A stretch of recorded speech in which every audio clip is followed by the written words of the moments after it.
तो का लो भाई लोग तो स्वर्ण समाज के एकता स्वर्ण समाज सुध गईल बा का।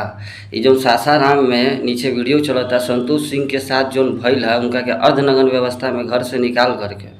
ठीक भाई नीला कबूतर के औलाद सब जो उनकी ब्राह्मण के औलाद हव स उन्हीं के ले जाके और उनका के मरल स उनका के बेइज्जत कैल स उनका के बदनाम कैल स। तो इन्हीं के एक उपाय बा ई मैं दुगलन के खोजल जाऊँ आ खोज खोज के इन्हीं के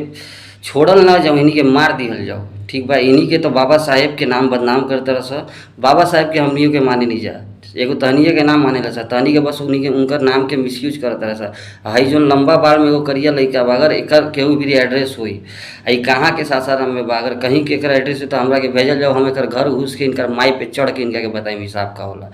क्योंकि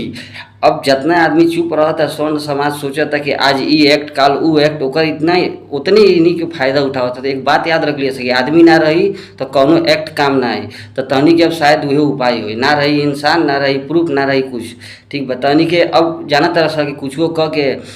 केस कह के सरकार के सामने हाथ फैला के भीख मांग लेवे के बा कि हाई एक्ट लाग गई हाउ एक्ट लाग गई। लेकिन ये जौन भइल भाई बहुत गलत भइल बा। अगर स्वर्ण समाज में एकता बा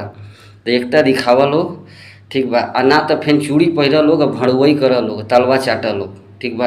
ऐसा ऐसा मादर चूत के बच्चा नीला कबूतर के औलाद सब जो रंडी के पैदाइश बाभन के नाजायज पैदाइश और राजपूत के नाजायज पैदाइश हो सब इन्हीं के हिसाब लगावल अब जरूरी हो गई बा ठीक बा। कौनो केस हुई कौनो हुई सब देख लिहल जाइए अब 2-4-5 साल जेले खटिया लेकिन इन्हीं के औकात दिखा के अब रही। हर हर